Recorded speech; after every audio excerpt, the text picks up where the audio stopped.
Any Muslim you run in today will give you a Kaaba story from the beginning.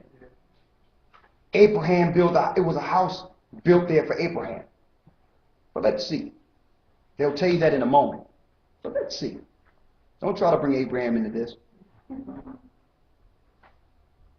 Let me read, and the reference is, according to Karen Armstrong, a book on Islam, a short history. The Kaaba was dedicated to Habal, an Abadian deity, and contained 360 idols. The original Kaaba had 360 idols in it before Muhammad brought forth Islam,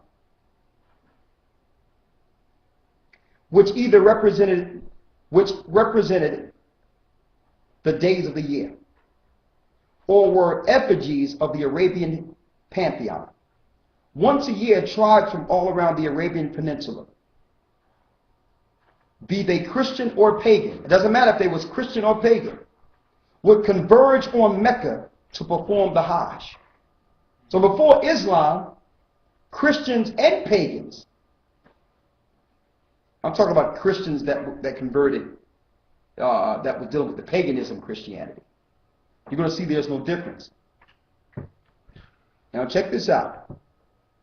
The Kaaba was thought to be the center of the world with the gate of heaven directly above it. The Kaaba marked the location where the sacred world intersected with the profane.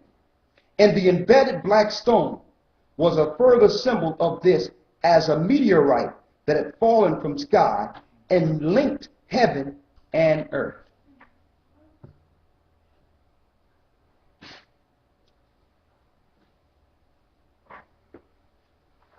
Now, before it was called Islam, in the middle, in that area, in that region, it was called Persian mythology before Muhammad was born. A matter of fact, Muhammad's parents were priests in Persian mythology. Okay? The rock. There's an entrance to the rock. And there's gods in the rock that they say.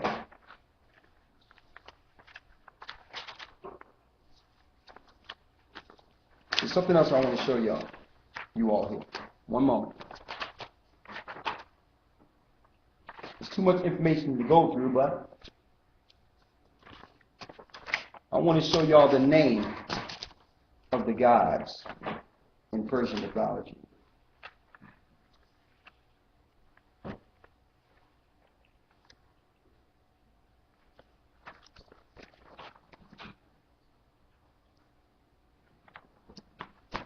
In 1 second here.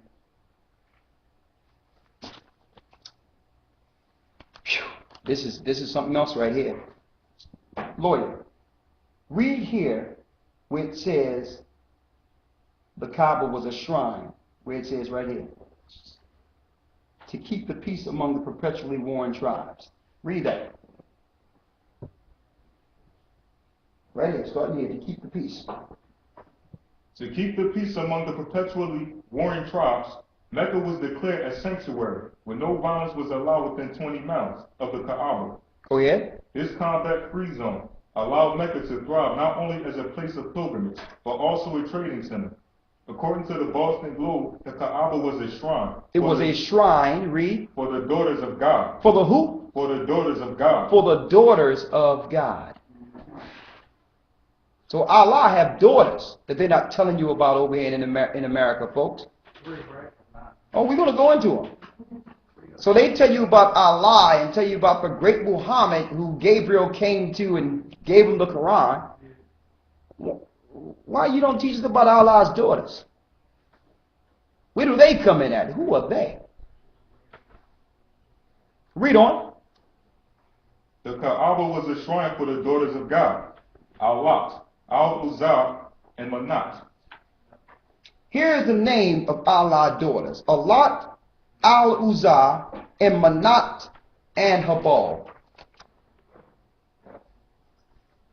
Here's Allah's daughters right here.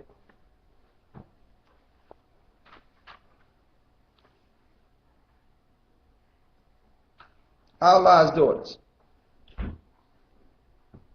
Okay? Now we're showing this because we know this is what they teach. We was out on the street and the sister said, well, they were pagans before Islam. Y'all seen that? She was right. She also said,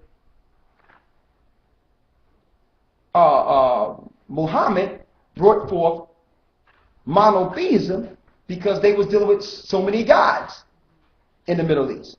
She was right. But what she didn't tell us, and what we realized, he didn't really bring monotheism at all. He continued the worship of all those different gods under different names within Islam today.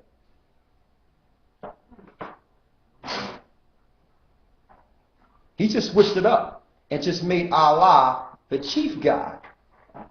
Here it is, and you can talk to any Muslim you run into.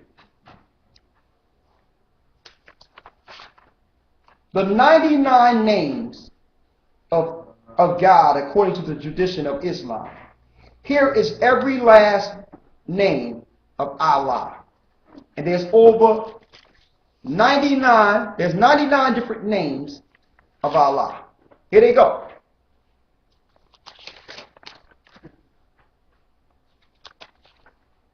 So you know what? I found out Muhammad is the prophet of Allah. Most definitely. Now we're going to show you who Allah is. Who is he? He's not the Most High. We're going to show you.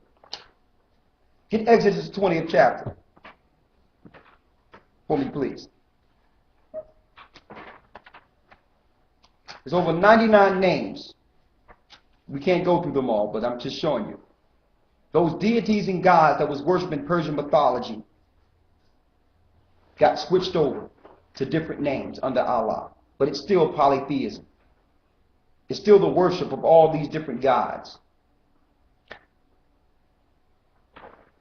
This is why our people fell.